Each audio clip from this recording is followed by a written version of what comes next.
Tippsportlase jaoks on ülimalt oluline füüsiline vorm. Aga alahinnata ei saa ka hea nägemise rolli. Võrkpall on niisuguse kiire iseloomuga mäng, mis nõuab väga head reaktsiooni. Ja teame ju, et reaktsioon algab eelkõige nägemisest. Ühel hetkel hakkasin märkama, et olukord on muutunud. Paar aastat tagasi tundsin, silma nägemine on hakanud hägustuma ja eriti mõjutas see kuidagi saali valgustus hakkas tohutult häirima, et olin esimene mees alati, kui saali jõudsin ja natuke hämaram oli, et küsisin, et ega siin eredamaks seda keerata ei saa. Et see oli niisugune tõsine mure ja sellest lähtuvalt ka hakkasin aru saama, et ka tavaelus nägemine on natukene hägustunud.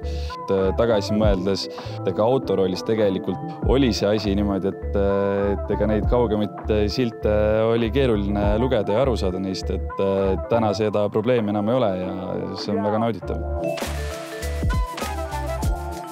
Kauaks ma mõtlema ei jäänud ning kui sain aru, et nägemine võiks parem olla, hakkasin kohe lahendusi otsima.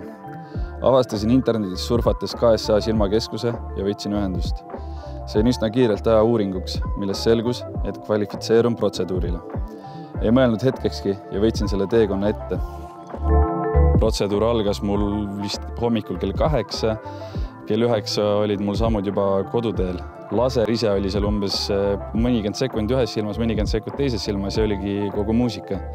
Kuna tänaseks on nüüd möödas mul laseroperatsioonist oma hea mitu kuud, et siis on nägemine täielikult taastunud ja isegi täiesti maksimaalsel levelil, et väidetavalt 200%.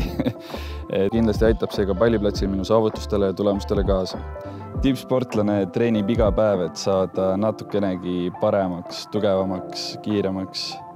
Minul aitas silmalaseri operatsioon tõusta sportlasena nüüd järgmisele levelile.